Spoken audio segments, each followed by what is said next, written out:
আল্লাহ পাক এরকম কিছু অকেশন সৃষ্টি করে দিয়েছেন, এমন কিছু উৎসব আল্লাহ পাক সৃষ্টি করে দিয়েছেন যেখানে মানুষ আমল গুছিয়ে আবারও আল্লাহর পথে ফিরে আসতে পারে। আমার কথা কি বোঝা যাচ্ছে? ঠিক এরকমই একটা উৎসব হচ্ছে, একটা অকেশন হচ্ছে আমলের উৎসব, সেটা হলো এই জিলহজ মাসের প্রথম 10 দিন।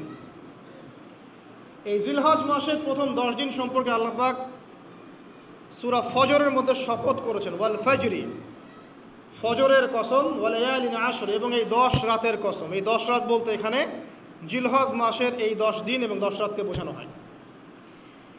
এর ফজিলত সম্পর্কে নবী সাল্লাল্লাহু আলাইহি ওয়াসাল্লাম একটা হাদিসে বলছেন, সহিহ বুখারীর হাদিস, ইবনে আব্বাস রাদিয়াল্লাহু আনহুমা থেকে বর্ণিত, নবী করিম সাল্লাল্লাহু আলাইহি ওয়াসাল্লাম বলেছেন যে মা মিন আইয়ামিন আমালু সালিহু ফীহিন্না আহাব্বু ইলাল্লাহ মিন হাযিহিল আইয়ামিল আশর।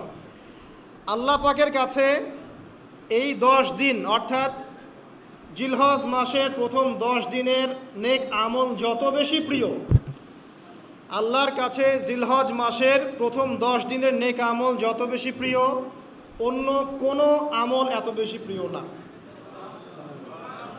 অন্য কোনো আমল, এটা বুঝতে গিয়ে সাহাবায়ে কেরাম প্রশ্ন করছেন, ক্বালু, তারা বলছেন, ইয়া রাসূলুল্লাহ, হে আল্লাহর রাসূল, বলুন সাল্লাল্লাহু আলাইহি ওয়াসাল্লাম, ওয়ালাল জিহাদু ফি সাবিলিল্লাহ, আল্লাহর পথের জিহাদও কি নয়? আমরা তো জানি ইসলামের সর্বোচ্চ চূড়া হচ্ছে আল্লাহর পথের জিহাদ। তো নবী সাল্লাল্লাহু আলাইহি ওয়াসাল্লাম বলছেন, ওয়ালাল জিহাদু ফি সাবিলিল্লাহ, আল্লাহর পথের জিহাদও নয়, আল্লাহর পথের জিহাদও নয়, ইল্লা, তবে ওই ব্যক্তির কথা ভিন্ন, রাজুলুন খরাজা বিনাফসিহি ওয়া মালিহি ফালাম ইয়ারজি' মিন যালিকা বিশাই, কোন একজন ব্যক্তি যে তার জান এবং তার মাল নিয়ে আল্লাহর পথে বেরিয়ে গেছে, তারপরে কোনো কিছু নিয়ে সে ফিরে আসতে পারে নাই, মানে সে শহীদ হয়ে গেছে, এই ব্যক্তির কথা ভিন্ন। কিন্তু অন্য যে কোনো দিনের আমলের চাইতে এই 10 দিনের নেক আমল আল্লাহর কাছে সবচেয়ে বেশি প্রিয়। তাহলে আমরা বুঝতে পারলাম, আমরা যে 10 দিনে এখন বসবাস করছি, জিলহজ মাসের আজকে কয় তারিখ? 1 তারিখ। এই যে আল্লাহ পাক নিয়ামতের সাথে আমাদেরকে বাঁচিয়ে রেখেছেন, এই 10 দিন আমল করার সুযোগ দিয়েছেন, এই কৃতজ্ঞতা স্বীকার করে আমরা কিন্তু শেষ করতে পারবো না। পারবো না। প্রশ্ন হচ্ছে যে এই 10টা দিন আমরা কিভাবে কাজে লাগাতে পারি। আমি সেদিকেই যাব ইনশাল্লাহ। তার আগে এই দিনগুলো সম্পর্কে আর কয়েকটা ফজিলতের হাদিস শুনিয়ে দিচ্ছি। তিরমিজি, ইবনে মাজাহ, মিশকাতের 128 পৃষ্ঠা একটা হাদিস এসেছে, আবু হুরায়রা রাদিয়াল্লাহু আনহু থেকে বর্ণিত, নবী করিম সাল্লাল্লাহু আলাইহি ওয়াসাল্লাম বলেছেন যে দিনসমূহের মধ্যে এমন কোনো দিন নাই, আল্লাহর দিনগুলোর মধ্যে এমন কোনো দিন নাই যেদিন ইবাদত করা আল্লাহর কাছে জিলহজের 10 দিনের ইবাদতের চেয়ে বেশি প্রিয়। কথা বুঝতে পারছেন?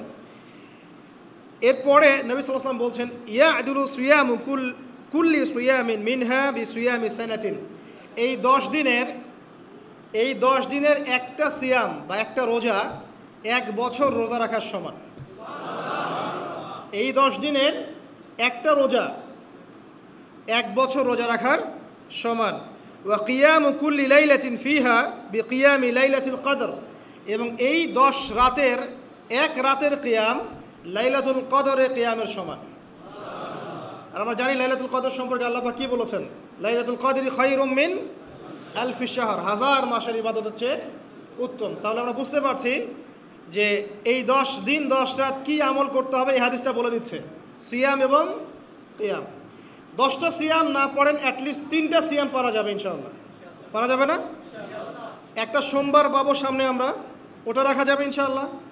একটা বৃহস্পতিবার পাবেন, সেটাও রাখা যাবে ইনশাআল্লাহ। আর আরাফার সিয়াম পাবেন ইনশাআল্লাহ। আরাফার সিয়াম রাখলে আগের 1 বছর, পরের 1 বছর, 2 বছরের গুনাহ মাফ হয়ে যাবে ইনশাআল্লাহ আযজা ওয়া জাল্লা। আর কিয়াম সম্পর্কে আমি সামনে বলছি ইনশাআল্লাহ তাআলা। এরপরে বাইহাকির একটা বর্ণনা আছে যে জিলহজ মাসের প্রথম দশকের রাতে, জিলহজ মাসের প্রথম দশকের রাতের প্রত্যেকটা নেক আমলকে 10 দিয়ে গুণ করা হয়, 10 গুণ বৃদ্ধি করা হয়। সুবহানাল্লাহ। আরও আছে বাইহাকি এবং ইসবাহানির বিশুদ্ধ সনদে হযরত আনাস বিন মালিক রাদিয়াল্লাহু আনহু থেকে বর্ণিত আছে, জিলহজ মাসের প্রথম দশকের প্রতিদিন 1000 দিনের সমান, মানে প্রতিদিনের আমল 1000 দিন আমলের সমান, এবং আরাফার দিনের মর্যাদা 10,000 দিনের সমান।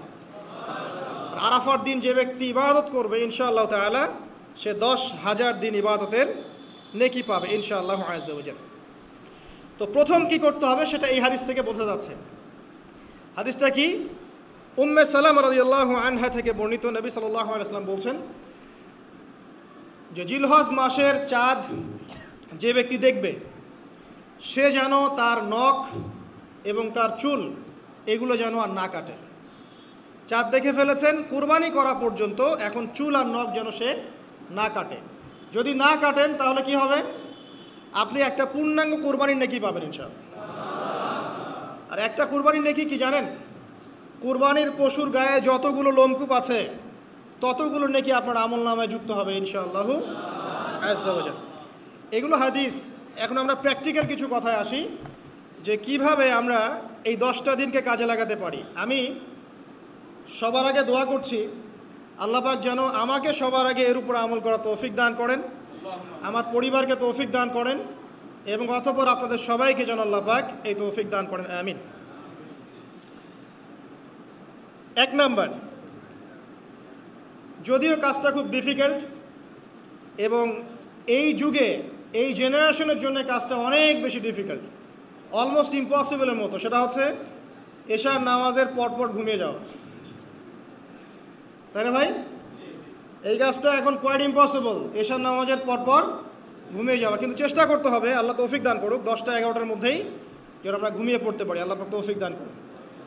সবার আগে যেন আমাকে তৌফিক দান করে। কোনো কোনো রাত এমনও কেটে যায় ফজরের নামাজ পড়তে হবে জন্য সারা রাত জেগে থাকতে হচ্ছে। আর আমাদের সময়ে বারাকা কমে গেছে, জানেন? আমাদের সময়ের মধ্যে বারাকা কমে গেছে, এটাও কিয়ামতের সাইন।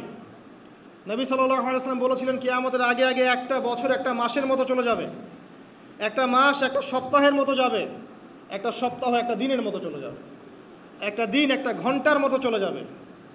তাই হচ্ছে না এখন? এই 7 দিন আগে আমরা জুমা পড়লাম, দেখেন 7 দিন। এই যে গত কয়দিন আগেই আপনি কুরবানির পশু জবাই করলেন, আবার কুরবানির ঈদ আপনার সামনে। সময় খুব দ্রুত চলে যাচ্ছে, আমরা বুঝতে পারছি না। এর কারণ হচ্ছে, একটা কারণ আমি ফাইন্ড আউট করেছি, সেটা হচ্ছে আমরা এখন ফজরের সলাতটাকে জামায়াতে গুরুত্ব দিচ্ছি না এবং ফজরের নামাজের পর থেকে আমরা জেগে থাকছি না। অনেকেই, বেশিরভাগই যারা থাকছে আলহামদুলিল্লাহ। এই কারণে ওই যে বরকতময় সময়টা সকালে, এটা আমরা পাচ্ছি না। এই কারণে দিনটা আমাদের ছোট হয়ে আসছে, দিনে কাজগুলো আমরা শেষ করতে পারছি না, রাত জাগতে হচ্ছে। আর রাত জাগলে তো ফজরে ওঠা সম্ভব হচ্ছে না। সো এই সমস্যাটা হচ্ছে ফজর কেন্দ্রিক, ফজরটাকে গুরুত্ব দিতে হবে সবচেয়ে বেশি। আল্লাহ পাক আমাকে তৌফিক দেখ, আপনাদের সবাইকে তৌফিক দান করুন। এই 10টা দিন আমরা প্র্যাকটিস করবো ইনশাআল্লাহ। রমাদান মাসে আমরা যেমন প্র্যাকটিস করেছিলাম 1 মাস আল্লাহর আনুগত্যের, এই 10টা দিন উৎসবের উৎসাহ নিয়ে আমরা আবার প্র্যাকটিস করবো ইনশাআল্লাহ আযজা ওয়া জাল। আর এই বিষয়গুলো বেশি বেশি প্রচার করবেন অনলাইনে, কারণ আমাদের জাতিটা, আমি জানি না সৌভাগ্য না দুর্ভাগ্য, আমরা খুব ইস্যু পাগল জাতি। ইস্যু একটা ধরিয়ে দিবেন, এটা নিয়ে আসতে থাকবে, যে কোনো ইস্যু। যে ইস্যু একটা ধরিয়ে দিলেই 5 দিন 7 দিন 10 দিন কথা বলতে থাকি, আবার ইস্যুও শেষ, কথা বলাও শেষ, মানুষ ভুলে যায়। তো এই কারণে মনে করিয়ে দেওয়ার স্বার্থে জিলহজের 10 দিনের ফজিলত আমাদের সবাইকে মনে করিয়ে দেওয়া লাগবে, ঠিক আছে? অনলাইন অফলাইনে সবাই প্রচার করবেন। এই 10 দিন নেক আমলের জন্য একটা উৎসবের উপহার আল্লাহর পক্ষ থেকে। এই 10টা দিন যেন আমরা আল্লাহর পক্ষ থেকে এই উপহারকে কাজে লাগাই, বেশি বেশি নেক আমল করি, পরকালকে গুছিয়ে নেই। পারবো না ইনশাআল্লাহ? ইনশাআল্লাহ। প্রথম কাজ, আর্লি ঘুমিয়ে যাওয়ার চেষ্টা করা। 2 নাম্বার, ফজরের নামাজের মিনিমাম আধা ঘন্টা আগে ঘুম থেকে ওঠার চেষ্টা করা। ফজরের নামাজ কয়টা আপনাদের এখানে? 4:30টায়। 4টা বা 4:45টায় ওঠার চেষ্টা করতে হবে। আল্লাহ পাক তৌফিক দান করুন। ওযু ইস্তেনজা করার পরে মিনিমাম 2 থেকে 4 রাকাত নফল নামাজ পড়বে, মিনিমাম 2 থেকে 4 রাকাত নফল নামাজ পড়বে। আমরা জানি যে আমরা নবী সাল্লাল্লাহু আলাইহি ওয়াসাল্লামের মতো তাহাজ্জুদ পড়তে পারবো না, পারবেন? তার 2 রাকাত নামাজে তিনি প্রায় 4 পারা কোরআন তেলাওয়াত করেছেন। 2 রাকাত নামাজে 4 থেকে 4.5 পারা কোরআন তেলাওয়াত করেছেন। আমরা কি পারবো? আমরা পারবো না। মিনিমাম 2 রাকাত নামাজ বা 4 রাকাত নামাজ তো পড়তে পারি। এবং ওই সময়টা হচ্ছে দোয়া কবুলের সময়। আল্লাহ পাক প্রথম আসমানে নেমে আসেন। আল্লাহ পাক কীভাবে নেমে আসেন এটা আল্লাহ পাকের ব্যাপার, এটা নিয়ে আমাদের মাথা ব্যথা ঘামানোর দরকার নাই। আল্লাহ নেমে এসে আহ্বান করতে থাকেন, কারো কি কোনো চাওয়া আছে আমার কাছে? আমি সেই চাওয়া পূরণ করে দিব। কেউ কি অসুস্থ আছো? আমাকে ডাকলে আমি শেফা দিয়ে দিব।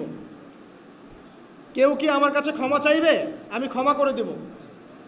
কেউ কি আমাকে ডাকবে, আমি তার ডাকে সাড়া দেব। এভাবে ফজর পর্যন্ত আল্লাহ পাক আহ্বান করতে থাকেন, কিন্তু আমরা আসলে ঘুমিয়ে থাকি। আল্লাহ পাক আমাদেরকে মাফ করে দিন এবং এই নেক সময়গুলোকে কাজে লাগানোর তৌফিক আল্লাহ পাক দান করুন, আমিন। এরপরে আমরা চলে আসবো ইনশাআল্লাহ ফজর জামাতে। এবং নামাজের বাহ্যিক মাসআলাগুলোকে নিয়ে বেশি বাড়াবাড়ি করবেন না, অভ্যন্তরীণ বিষয় নিয়ে ফোকাস করেন। বাহ্যিক মাসআলা নিয়ে আমরা যথেষ্ট বাড়াবাড়ি করেছি। অভ্যন্তরীণ যে বিষয়টা আছে, নামাজের আধ্যাত্মিকত্ব, নামাজের রুহানিয়াত, নামাজের মারেফত, আল্লাহকে পাওয়া, নামাজের আত্মশুদ্ধি, ইহসান, এটা নিয়ে বেশি ফোকাস করে। আমরা তর্ক করি হাত বাঁধা নিয়ে, তাই না? হাত বাঁধা নিয়ে, রফুল ইয়াদায় নিয়ে, আমিন নিয়ে, এগুলো নিয়ে আমরা তর্ক করি। কয়জন তর্ক করেছি যে নামাজে কতটুকু মনোযোগ থাকলো তাই নিয়ে?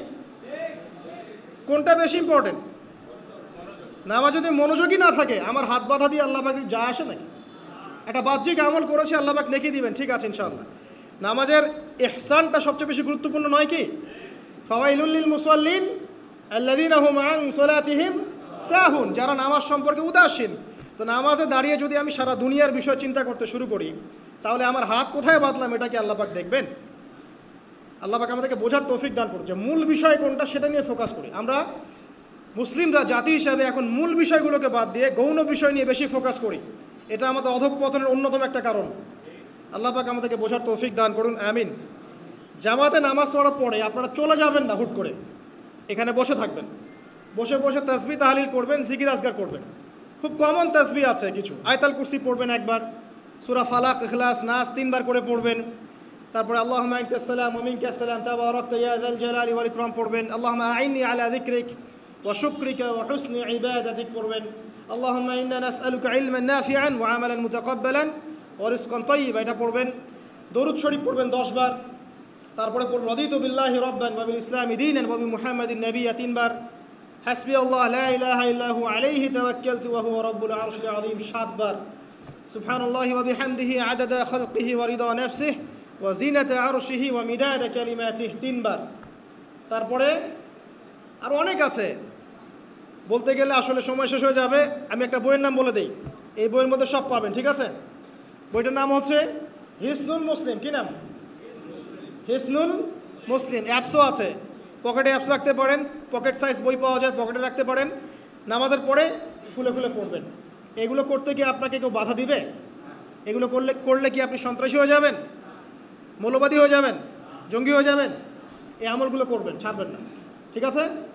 আমল ছাড়বেন না। আমল সেই জিন্দেহি বানতা হয়, একটা কথা আছে, আমল দিয়েই জীবন গঠিত হয়, জীবন গড়ে। আল্লাহ পাক তৌফিক এনায়েত করুন। আরেকটা কথা বলি, ফজর নামাজের পরে চেষ্টা করেন আধা ঘন্টা থেকে 1 ঘন্টা কোরআন তেলাওয়াত করার জন্য। পারা যাবে ভাই ইনশাআল্লাহ? আবার বলছি, প্রত্যেক হরফে 10 নেকি পাবেন ইনশাআল্লাহ। কোরআন তেলাওয়াত করলে, অর্থ না বুঝেও যদি তেলাওয়াত করেন, প্রত্যেক হরফে 10 নেকি পাবেন ইনশাআল্লাহ। কিন্তু অর্থ না বুঝলে কোরআনের হক আদায় হয় না। আবারও বলছি, আমি যা বলেছি সেটা বলতে আমি দ্বিধা করছি না। আমি বলছি কোরআন তেলাওয়াত করলে প্রত্যেক হরফে আপনি 10 নেকি করে পাবেন। বোঝেন আর নাই বোঝেন, তাফসির বোঝেন আর নাই বোঝেন, অর্থ বোঝেন আর নাই বোঝেন, প্রত্যেক হরফে কি পাবেন? 10 নেকি পাবেন। কিন্তু অর্থ না বুঝলে, অনুধাবন না করলে কোরআন নাজিলের মূল হক আদায় হবে না। কোরআন নাজিল হয়েছে তাদাব্বুরের জন্য, গবেষণার জন্য, কোরআন কেন্দ্রিক জীবন গড়ার জন্য। যদি অর্থ না বোঝেন কেমন করে জীবন করবেন? আর যতটুকু বুঝবো আলহামদুলিল্লাহ, যেটা বুঝবো না ওলামায়ে কেরামের কাছে যাব, জিজ্ঞাসা করবো, জেনে নিব, সিম্পল। আমি তো সব বুঝবো না, বুঝবো? আমি তো সব বুঝতে পারবো না। যেটা বুঝবো না আলেমদের কাছে জিজ্ঞাসা করে নেব। কোরআন তেলাওয়াত করুন। এরপর চলে আসেন, যদি পসিবল হয়, ফজরের পর জিকির আজগার করার পর তিলাওয়াত করলেন, এরপর চলে গেলেন, যাওয়ার আগে, মসজিদ থেকে যাওয়ার আগে আপনি অন্তত 2টা রাকাত এই ইশরাকের নামাজ পড়ুন। কিসের নামাজ? ইশরাক। নবীজি বলেছেন, কেউ যদি ফজরের নামাজ জামাতে পড়ে, তারপরে সালাম ফিরানোর পর ওই জায়গাতেই বসে থাকে এবং জিকির আজগার করতে থাকে, সুবহানাল্লাহ 100 বার পড়লো, আস্তাগফিরুল্লাহ 100 বার পড়লো, ঠিক আছে? লা ইলাহা ইল্লাল্লাহ ওয়াহদাহু লা শারীকা লাহু লাহুল মুলক ওয়া লাহুল হামদ ওয়া হুয়া আলা কুল্লি শাইইন কাদির, এগুলো পড়লো। তারপরে ধরেন দরুদ শরীফ পড়লো ইত্যাদি। জিকির আজগার শেষ করে সূর্য উঠে যাওয়ার পরে সে যদি 2 রাকাত নামাজ পড়ে, মাত্র 2 রাকাত, সে ফিরে যাবে একটা কবুল হজ, একটা কবুল ওমরার নেকি নিয়ে ফিরবে ইনশাআল্লাহ। আরেকটা নামাজ আছে, যদি পসিবল হয় পড়তে পারেন, 8টা থেকে 10টার মধ্যে পড়ে ফেললে ভালো, এরপরে সূর্য উঠে যায়, সূর্য গরম হয়ে যায়। সেটা হলো আপনার এই চাষ্টের নামাজ, যেটাকে আমরা বলি সলাতুদ দুহা, চাষ্টের নামাজ। আমরা অনেকে রিজিকের সমস্যায় ভুগি না, দারিদ্রতা, রিজিকের সমস্যা, আমাদের অভাব, এই সমস্যা আছে না? চাষ্টের নামাজ যে ব্যক্তি নিয়মিত পড়বে তাকে 2টা ফজিলত দেওয়া হয়। কয়টা ফজিলত? চাষ্টের নামাজ যে ব্যক্তি নিয়মিত পড়ে তার 2টা স্পেশাল ফজিলত। এক, তাকে দিনের জ্ঞান দেওয়া হবে, ইলম মুখস্থ ক্ষমতা দেওয়া হবে, আপনি হিফজ ক্ষমতা বেড়ে যাবে, কোরআন সুন্নাহ মুখস্থ রাখতে পারবেন ভালো ইনশাআল্লাহ, আল্লাহর পক্ষ থেকে বুঝ দেওয়া হবে। আরেকটা হচ্ছে আপনার দারিদ্রতা আল্লাহ পাক দূর করে দেবেন। এগুলো পরীক্ষিত আমল ভাই, এগুলো কোনো গাল গল্প বলছি না, এগুলো পরীক্ষিত। আরেকটা আছে, সূরা ওয়াকিয়া রাতে তেলাওয়াত করেন, সূরা ইযা ওয়াকাআতিল ওয়াকিয়া লাইসা লিওয়াকাআতিহা কাযিবা, এই সূরাটা আপনি তেলাওয়াত করেন, দেখবেন দারিদ্রতা চলে যাবে ইনশাআল্লাহু আযজা ওয়া জাল, চলে যাবেই ইনশাআল্লাহ। এবার আসুন কোরআন তেলাওয়াত নিয়ে 2টা কথা বলে দেই। কিছু কিছু সূরার কিছু কিছু অংশ মুখস্থ করে ফেলার চেষ্টা করেন, প্রত্যেক দিন এই অংশটুকু আপনি নিজে তেলাওয়াত করবেন। ফর এক্সাম্পল, সূরা বাকারার প্রথম 5টা আয়াত, তারপরে আয়াতুল কুরসি 255 নম্বর আয়াত, সূরা বাকারার শেষের 3টা আয়াত, সূরাতুল আলে ইমরান শেষের 10 আয়াত, সূরা কাহফ প্রথম 10 শেষের 10, সূরা মুমিনুন শেষের 5-7টা আয়াত, সূরা তওবার শেষ পৃষ্ঠা, সূরা আহজাবের শেষ পৃষ্ঠা, সূরা ফালাক, সূরা নাস, সূরা ইখলাস, সূরা কাফিরুন, সূরা জিন এর প্রথম 10টা-20টা আয়াত, এছাড়া আরও সূরা হাশর শেষের 5-7টা আয়াত। এগুলো মুখস্থ করে ফেলেন, প্রতিদিন এগুলো আপনি চর্চা করবেন, পারবেন ইনশাআল্লাহ। প্রত্যেক দিন যদি কোরআন তেলাওয়াত করেন একটা নেকি আছে, একটা ফজিলত স্পেশাল, সেটা হলো কোরআন কিয়ামতের মাঠে আপনার পক্ষে সুপারিশ করবে। আর কোরআন যার পক্ষে সুপারিশ করবে ইনশাআল্লাহ তাআলা সে জান্নাতে চলে যাবেই ইনশাআল্লাহ। আর কোরআন যার বিপক্ষে সুপারিশ করবে তার কি জান্নাতে যাওয়ার কোনো সুযোগ আছে ভাই? আল্লাহ বোঝার তৌফিক দেখ, আমিন। চাষ্টের পরে বাকি যে নামাজগুলো আছে, জোহর, আসর, মাগরিব, এশা, এগুলো আমরা জামায়াতে আদায় করার চেষ্টা করবো ইনশাআল্লাহ আজ্জা। আল্লাহ পাক আমাদের সবাইকে তৌফিক দান করুন। আজকে জুমার নামাজে আমরা যেমন সবাই এসেছি, একইভাবে যেন আসর, মাগরিব, এশাতেও সবাই আসতে পারি, এই নিয়াত আমরা পাকাপোক্ত করি। যদি জামাত না পান, ঘুমিয়ে থাকেন বা ভুলে যান, যখনই ঘুম থেকে উঠবেন তখনই নামাজ, যখনই ঘুম থেকে উঠবেন তখনই নামাজ, যদি ভুলে যান মনে হবে তখনই নামাজ।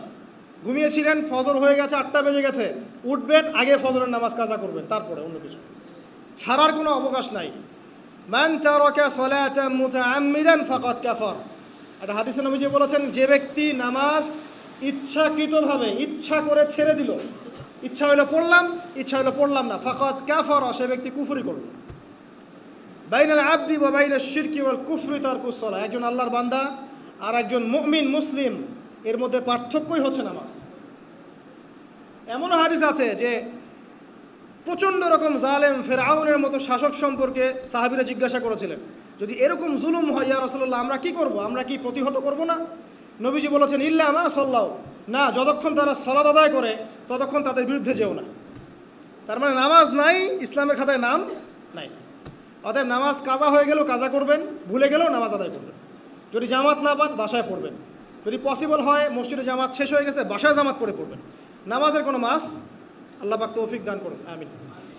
এরপরে আসেন, 2টা নামাজ আছে, এটা আমরা পড়ি না, বা অনেকে পড়ি অনেকে অবহেলা করি, কিন্তু এটা বড় ফজিলত আছে, বলবো। বেলাল রাদিয়াল্লাহু আনহু নাম শুনেছেন? যখনই নবী সাল্লাল্লাহু আলাইহি ওয়াসাল্লাম জান্নাতে যেতেন, মানে জান্নাত আল্লাহ পাক তাকে দেখাতেন, তখনই তিনি তার বেলাল রাদিয়াল্লাহু আনহুর পায়ের শব্দ শুনতে পারতেন।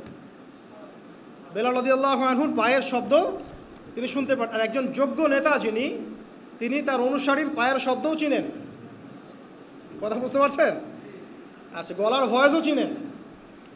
তো বেলাল রাদিয়াল্লাহু আনহুকে তিনি জিজ্ঞাসা করলেন, ইয়া হে বেলাল, তুমি কি এমন আমল করো যার ফলশ্রুতিতে তুমি জান্নাতে আমার সামনে সামনে হাঁটছো? সুবহানাল্লাহ। কোন বেলাল? যিনি একজন কৃতদাস ছিলেন, নিগ্রো, কালো, দেখতে হয়তো আপনার আমার মতো সুন্দর না, তাই না? আফ্রিকান মানুষ, যাকে ওই যে রোদের মধ্যে শুয়ে পিটানো হয়েছিল, হয়নি? সেই বেলাল রাদিয়াল্লাহু আনহু, সুবহানাল্লাহ। তখন তিনি বলছেন, ইয়া রাসূলুল্লাহ, আমি তো এমন কোনো আমল করি না, আপনারা যা করেন তাই করি, তবে যখনই আমার অজু ছুটে যায়, অজু ভেঙে যায়, আমি তখনই অজু করি, আর সেই অজু দিয়ে আমি 2 রাকাত নামাজ পড়ি। এই নামাজটাকে কি বলে? তাহিয়াতুল ওযু। এই তাহিয়াতুল ওযুটা আমরা আদায় করার চেষ্টা করবো, আল্লাহ পাক তৌফিক দান করুন। আরেকটা আছে তাহিয়াতুল মসজিদ। দেখবেন অনেকেই মসজিদে আসি আমরা ধাপ করে বসে পড়ি, তাই না? আসলে কিন্তু মসজিদে এসে 2 রাকাত নামাজ পড়ে বসা সুন্নাত। মসজিদে একটা হক আছে, মসজিদের আসলেন 2 রাকাত নামাজ পড়লেন, সংক্ষিপ্ত আকারে পড়লেন, পড়ে বসবেন, এটা করা উচিত। আল্লাহ পাক তৌফিক এনায়েত করুন, আমিন। এরপরে আসেন, এই 10 দিন কি করব আমরা? এগুলোর পাশাপাশি বেশি বেশি তাকবীর দিবেন। তাকবীর মানে আল্লাহু আকবার, আল্লাহু আকবার, লা ইলাহা ইল্লাল্লাহ, আল্লাহু আকবার, আল্লাহু আকবার, ওয়ালিল্লাহিল হামদ। সাহাবীদের মধ্যে আবু হুরায়রা রাদিয়াল্লাহু আনহু, আব্দুল্লাহ ইবনে আব্বাস, আব্দুল্লাহ বিন ওমর, এই বিখ্যাত সাহাবীরা যখন এই 10 দিনে উপস্থিত হতেন, তারা বাজারে গেলেও তারা বাজারে গিয়ে তাকবীর দিতেন জোরে জোরে। অন্য সবাই শুনে সবাই তাকবীর দিত, তাহলে সমস্বরে তাকবীর হতো। এই সুন্নাহটা চালু করা যেতে পারে। আল্লাহ পাক আমরা সবাইকে তাকবীর দেওয়ার তৌফিক দান করুন, আমিন। এরপর এই 10 দিন আমরা বেশি বেশি যে কাজটা করার চেষ্টা করবো সেটা হলো তওবা। বেশি থেকে বেশি তওবা করার চেষ্টা করা উচিত। আর তওবা মানে শুধু আস্তাগফিরুল্লাহ ওয়া আতুবু ইলাইহি পড়া নয়। তওবার 2টো ভাগ আছে। কবিরা গুনার জন্য একরকম তওবা, আর সগীরা গুনাহ এমনি এমনি মাফ হয়ে যায়। সগীরা গুনার জন্য একটা সগীরা গুনাহ হয়েছে, আপনি একটা ভালো কাজ করলেন, আগের গুনাহ মাফ। একটা গুনাহ হয়েছে, আপনি ওযু করলেন, চোখের হাতের সব গুনাহ মাফ। একটা গুনাহ হয়েছে, আপনি সদকা করলেন, গুনাহ মাফ। মানে গুনাহ মাফের অনেক সুযোগ আছে, কিন্তু কবিরা গুনাহ মাফের শর্ত আছে। শর্ত কি? 1 নাম্বার, পাক্কা নিয়াত করা যে আর কোনোদিন এই কাজটা করবো না ইনশাআল্লাহ। 2 নাম্বার, ইচ্ছা করে ওই পাপে আর লিপ্ত না হওয়া। এবং 3 নাম্বার, নিজে এই পাপের জন্য কান্নাকাটি করা, অনুতপ্ত থাকা, তাহলে ইনশাআল্লাহ মাফ হয়ে যাবে। আরেকটা শর্ত আছে, যদি পাপটা অন্য কারোর সাথে সম্পৃক্ত হয়, যেমন ধরেন কারো টাকা মেরে দিয়েছেন, টাকা শোধ করেন নাই, যেটা আমাদের সমাজের ট্রেডিশন হয়ে গেছে এখন। জমি মেরে দিয়েছেন, শোধ করছেন না, মান সম্মানের হানি করছেন, মিথ্যা অপবাদ দিচ্ছেন, হ্যাঁ, এক কথায় মানুষের সাথে সম্পৃক্ত হক, মানুষের ক্ষতি করেছেন আপনি, তখন কি করতে হবে? তখন ওই মানুষের কাছে গিয়ে ক্ষমা নিতে হবে। খুব ডিফিকাল্ট, এবং এটার জন্য একটা বড় মনের দরকার আছে, মনের স্বচ্ছতার দরকার আছে। ভাই, আমি তোমার টাকা ধার নিয়েছিলাম, দেই নাই, এই নাও টাকা, শোধ করে দিলাম। ভাই, আমি তোমাকে ভালো মন্দ বলেছিলাম, তোমার গীবত করেছি, আল্লাহ তোমাকে মাফ করে দেয়, তুমি আমাকে মাফ করে দাও। খুব ডিফিকাল্ট এগুলো করতে হলে বড় মন লাগবে। আর যদি এগুলো আমরা না করতে পারি তাহলে সমস্যা আছে। কিয়ামতের মাঠে আল্লাহ পাক ধরবেন, এবং যারা হকগ্রস্ত এদেরকে দাঁড় করাবেন। কিয়ামতের মাঠে নিজের নেকি তাকে দিয়ে ঋণ শোধ করতে হবে, অথবা তার গুনাহ নিজের আমল নামে নিয়ে ঋণ শোধ করতে হবে। কোনটা বেটার বলেন? দুনিয়াতে ছোট হওয়া না পরকালে ছোট হওয়া?